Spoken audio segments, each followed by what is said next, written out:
Okay. Yeah, I'd like to just like go through it. Okay, it's recording now. Okay, so our project's on improving farm worker health and safety through different policy approaches that target piece rate wages. And my name's Natalia. I'm Sarah. And I'm Anna. So our problem definition focuses on adult farm workers in North Carolina who have a perverse incentive to skip breaks despite working in hazardous conditions that result in higher rates of injury and death from heat illness. So the first question is, what are piece rate wages?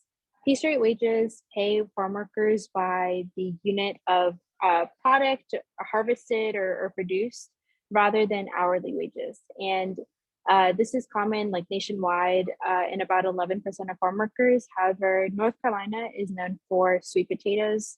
It's one of our major crops, and sweet potatoes more commonly use piece rate wages. So it's possible that there's a greater percentage of farm workers who are paid by piece rate wages.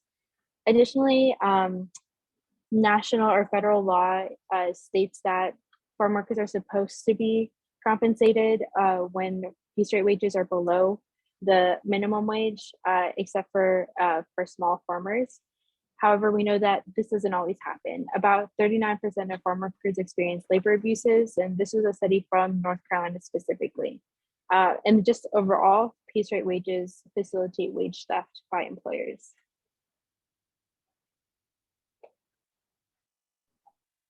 In thinking about piece rate wage work, there are significant health implications associated.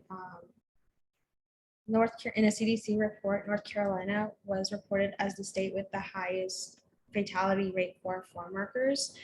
With consideration of intense summer heat, exposure to pesticide, and limited access to water, farm workers face hazardous conditions that present challenges to their overall health and well-being. Skipping breaks can be life-threatening as the heat index reaches over 90 degrees and even 100 in the summer. How does this relate to piece rate wage work? Farm workers face financial pressures to skip these breaks in order to boost overall production. They would want to spend more time cultivating produce in order to make more money and bring more income into their homes. And employers control whether or not farm workers will be asked to return for a following season. So if a farm worker feels that they are making enough money and they would like to continue working for a specific grower, they're motivated by that to continue pushing themselves and skipping breaks in order to cultivate the most that they can during the summer.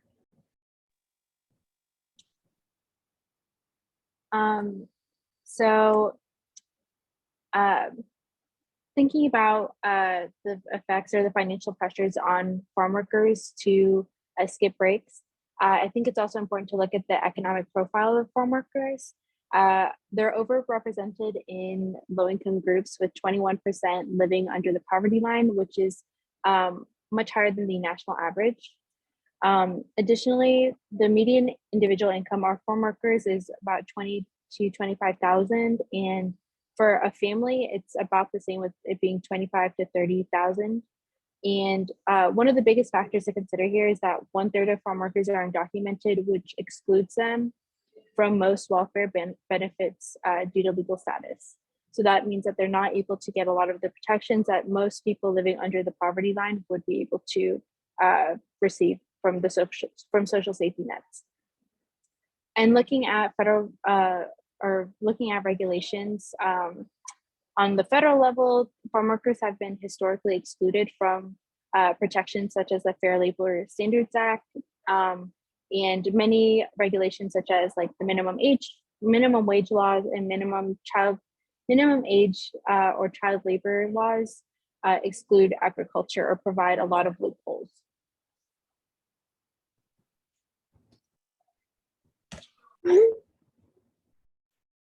It started again.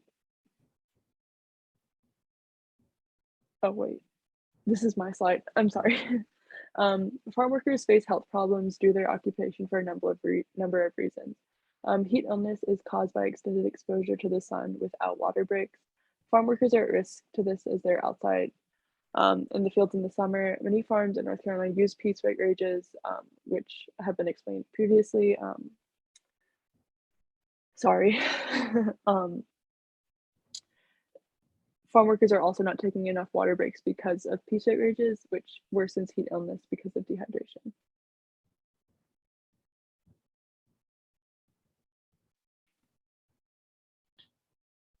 For heat-related illness, farm workers are disproportionately more vulnerable as the majority of their work is done out in the field for extended hours. They are at risk of experiencing multiple health symptoms when they're exposed to high heat and when they have limited or when they consume low levels of water. Acute health implications include muscle cramps, dehydration, fatigue, muscle tension, drowsiness, and dizziness. And in severe cases, they may experience heat-related stroke, which involves the loss of consciousness, strong, fast pulse, and the body temperature exceeds over 103 degrees. Employers emphasize on maximizing productivity during and limited time for breaks despite distance drinking water puts farm workers in a dangerous position because they are at odds with having to choose whether or not they want to spend that time of a break continuing working in the field or saving that break to go and walk long distances to reach water and yeah, and drink it for themselves. Okay, so we've already explained and touched on what piece rate wages are, but to summarize, they're when growers pay employees based on how much they harvest instead of an hourly wage. The reason they do this is because they think that it encourages workers to be more efficient because they only get paid for what they produce. This saves growers money because they are only paying farmers for the exact amount of work done instead of a base hourly wage. This form of payment does encourage workers not to take breaks, bathroom breaks, water breaks, breaks to rest, and because that would mean them losing money for themselves and their family. This is kind of an example of a efficiency equity trade-off because piece rate wages are very efficient for producing a lot of harvesting a lot of goods in a short amount of time, but they're not very equitable to the farm workers whose health is decreasing because of this. So a lot of farm workers aren't able to access water, and they're not able to keep it on them on their person due to the persistence of pesticides in the field, which makes that unsafe. And while growers or farmers are supposed to provide water, they're oftentimes very physically distant from where farm workers are working. And due to short and infrequent breaks, farm workers tend to overcompensate, and that can even decrease or increase dehydration even more due to gastrointestinal symptoms.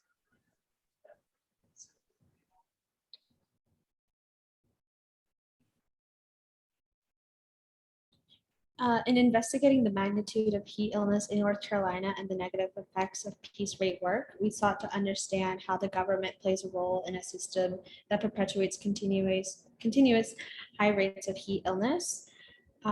We identified heat illness as a negative externality.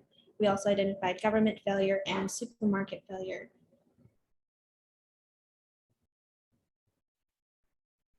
A negative externality of piece rate wages is heat illness and just health impacts in general. Piece rate wages exist to make the most money as a corporation, and while they are making the most money they can, a negative externality of that is heat illness and other costs to the healthcare system because of heat illness. Piece rate wages save the farmers money by paying employees less, meaning the cost of goods is lower, which is what they want because that means they can sell more. Negative externality of this being heat illness and the cost it puts on the healthcare system. This cost negatively impacts not only the farm workers themselves, but also their families and the overall healthcare system in the country and the state. So the government is responsible for combating this externality because it's an example of a sort of market failure. The federal government has failed in producing strong regulation to protect farm workers. Minimum wage and minimum age laws are more lax in the farming industry than almost any other industry in the United States. Farm workers were excluded from the National Labor Regulations Act of 1935, which makes forming unions and collective bargaining more difficult for farm workers and anyone in the agriculture industry. While the federal government has made clarifications about how to calculate piece rate wages, there has been no significant legislation to minimize the harm that they do. And since there is no federal legislation, companies are able to avoid state-by-state regulation by moving states with fewer restrictions.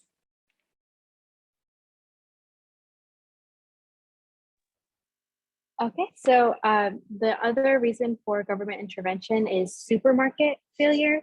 And what we see is that there are a lot of major supermarket chains that create oligopsonies, which is a situation where in markets where there are only a few buyers for a product. And what we mean by this is not that us, the consumers, there's only a limited number of consumers, but rather that the supermarkets who are buying for example, sweet potatoes from growers, since these are very large corporations and they tend to push out local or regional chains, they create a sort of oligopsony and then are able to demand lower rates for the sweet potatoes, and despite any changes in cost. We see this with Walmart, especially. They're very known for this, as well as a lot of the chains that we see here, like Ahold Delhaize. We may not know that name, however, they own so many of the chains. You can see on the right screen or the right side of the screen. And another aspect of this is the spatial distribution of grocery stores and how Walmart and the other major corporations may price out their competitors in a certain location and force consumers more or less to buy from there, which then in turn creates an incentive for growers to have to sell to Walmart and other corporations in order for them to sell all of their products. So this in turn creates an incentive for farm workers to be paid even less and for growers to have even more exploitative practices towards farm workers. One limitation to this analysis is that there are still smaller and regional chains as well as like farmers markets. And so we know this isn't a perfect example, but it is something, a trend that we do see nationwide and in North Carolina. And currently, what is being done to combat this? So currently there are federal regulations that are very lax, as Sarah had shown us. There are also lots of loopholes for small farms and that allow for even lower wages to be paid to farm workers. And as we stated before, wage theft often occurs because it's difficult to monitor nationwide. And there are no state regulations and that ban or de-incentivize piece rate wages for growers. And additionally, there is some health education about heat illness and heat stroke prevention funded by the Department of Health and Human Services. However, this could be expanded and is often still underfunded. So the three policy alternatives we're proposing are regulation, subsidies, and health and education, and we're about to go into detail and explain those. So the first regulation, or the first alternative includes regulation, and in this proposal, or in this policy that we're proposing, NC lawmakers would prohibit piece rate wages across the state, excuse me, and implement a minimum wage requirement or adverse wage effects rate requirement for farm workers. This would require monitoring and enforcement, as well as sanctions in the form of fines to any corporations that or businesses that violate this. And just to touch on what adverse wage effect rates are, is they're already used by H-2A workers who are employed throughout North Carolina, and they serve to keep wages high enough to protect local workers. And an example of a piece rate wage ban is seen in California. However, they only banned it for garment workers or garment manufacturing, and not yet for agriculture.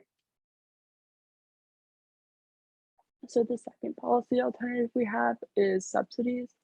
To eliminate the use of piece rate wages, subsidies can be used to encourage hourly wages. A certificate could be created for the farms that do receive these subsidies for not having piece rate wages, that these farms would be able to use to advertise, to say that they have ethical labor practices and do not use piece rate wages.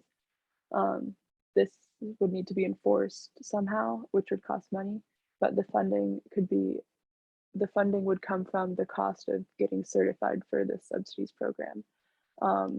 This is not as harsh as regulation, because farms do have the choice of choosing whether or not they want to get rid of piece rate wages, so they would receive this subsidy or not receive the subsidy and continue to use hourly wages. For the third alternative, we identified health education. Health education can be used to promote health awareness amongst workers. In implementing health education and work trainings, it seeks to educate and inform workers of health risks and implications associated with heat exposure. In mandating health education, it can ensure that workers are given proper information on the risks that they are exposed to in field work and methods that can help them combat acute symptoms.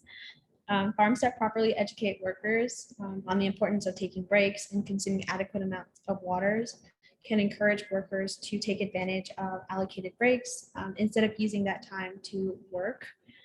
Potential challenges for this alternative is that farms may incorporate different teachings in health education. Some trainings may be more elaborate than others, so there are varying levels on what is actually being taught to farm workers.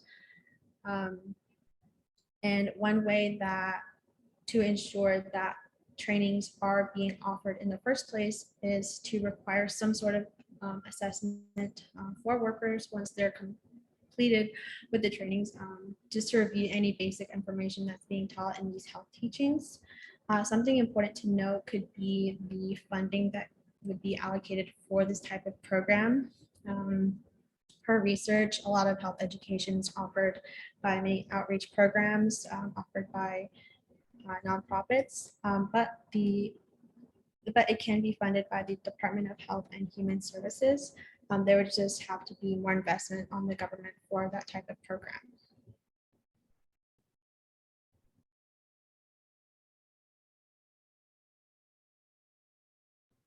In thinking about how we may implement our policy alternatives, we must first think of how policy is being evaluated in the early stages of our proposal. Evaluation criteria can help us weigh our policy alternatives to determine which may be best to implement.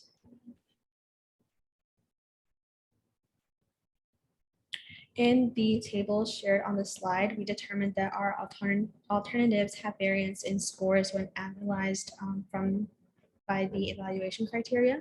Regulations scored highest for both effectiveness and equity, and low for political feasibility. Subsidies scored high for effectiveness, but low for both political feasibility and equity. And health education scored high for political feasibility, but low for effectiveness and equity. Okay, so effectiveness measures how effective the proposed policy alternative will be at tackling the problem of heat illness and piece rate wages. So we said regulation is the most effective because as long as it's enforced, it will completely ban piece rate wages, which will have a positive impact on health because workers will be able to take more breaks and drink enough water. Subsidies are the second most effective alternative.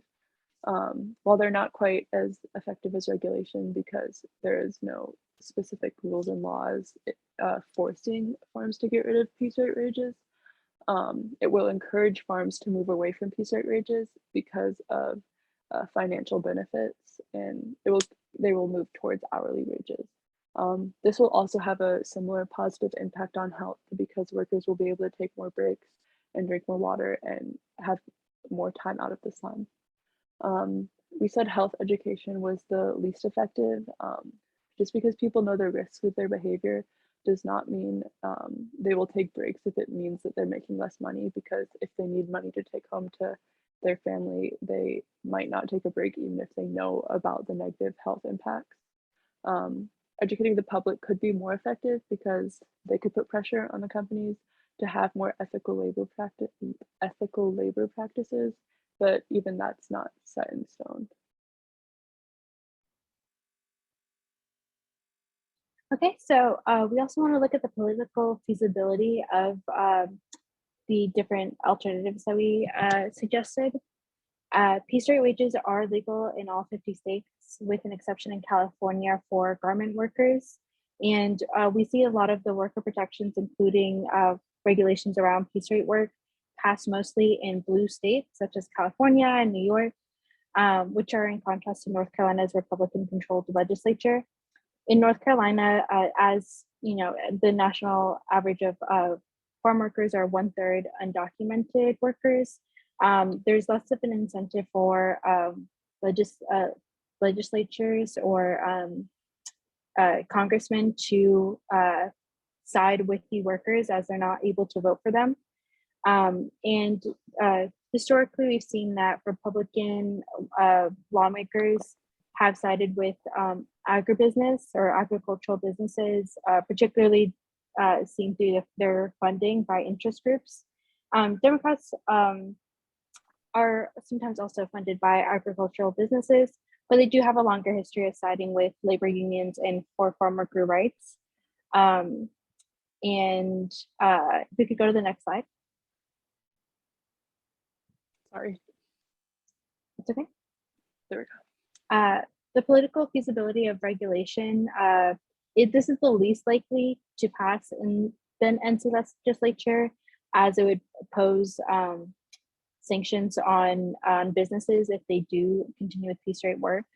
As for subsidies, these are a little bit less likely, a little bit more favorable than regulation, as the certification program creates funding for this and incentivizes growers to end piece rate wages on their own.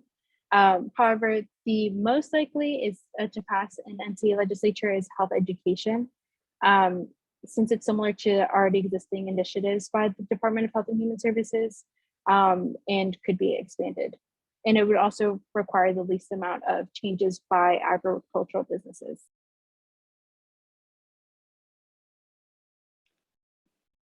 Okay, so for equity, that's how equitable the solution is across the board.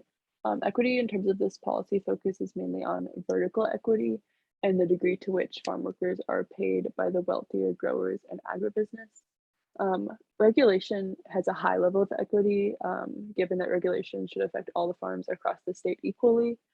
All growers in the state will have to follow the same laws, and that will hopefully give all of the farm workers the same benefits, as long as the regulations are enforced and people do go to make sure and monitor that the laws are being followed. Subsidies will only benefit the farm workers from farms that need money.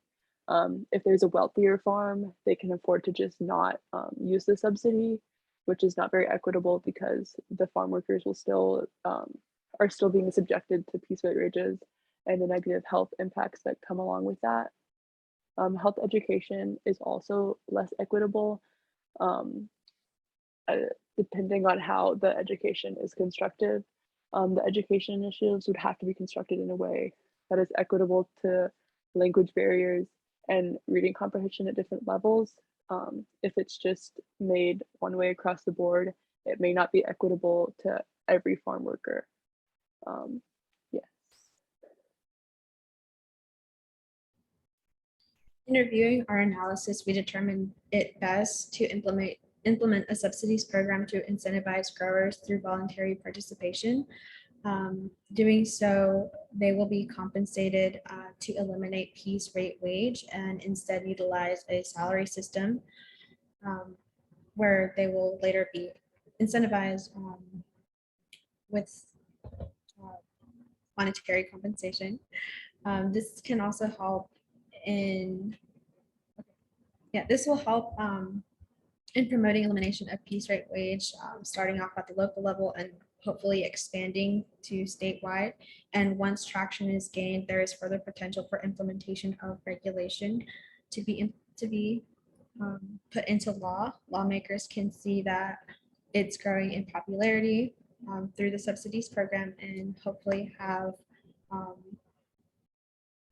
use this as a way to warm growers to get used to the idea should regulation be implemented later on. Okay, so in conclusion, it's very important to solve the problem of farm worker health because farm workers are being abused for the sake of profit, leaving a negative impact on their health and their families across the state. Piece rate wages are a big contributor to heat illness, and getting rid of them will have a very positive effect. Farms are not making changes on their own because they're motivated by profit. For this reason, the government must step in and cause change. A mix of regulations and subsidies should be used to achieve this change. Regulation can be used to ban piece rate wages. And to introduce this idea, subsidies can first be used to encourage farms to move toward hourly wages. We're combining two of our alternatives. This combination will be effective because the farms will be motivated by money to stop using piece rate wages. They'll be equitable because with regulation, all farms will get rid of piece rate wages in North Carolina. And political feasibility, while it is the biggest challenge, because of the political climate of the state, using subsidies first and then regulation will hopefully get this passed. Since the government will not have to pay for the subsidies, there will hopefully be less resistance. By using these alternatives, we hope that piece rate wages will eventually no longer exist in North Carolina, and the problem of heat illness will decline greatly across the state. And thank you for listening.